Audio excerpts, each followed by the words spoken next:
تخيل في سوق بيتداول فيه أكتر من 6 تريليون دولار يومياً، أكبر من أي بورصة أو سوق في العالم، بس محدش بيشوفه بعينه. الفوركس يعني سوق تبادل العملات الأجنبية أو بالإنجليزي Foreign Exchange Market. في السوق ده الناس والمؤسسات بيشتروا عملة ويبيعوا التانية، واللي بيكسب هو اللي بيتوقع حركة السعر صح. مثال بسيط، لو اشتريت يورو مقابل دولار EUR/USD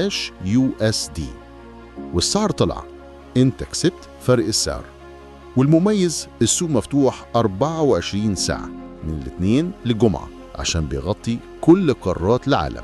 دلوقتي عرفت يعني إيه سوق الفوركس، لكن السؤال اللي جاي هو المفتاح اللي لازم تفهمه قبل ما تبدأ التداول الحقيقي.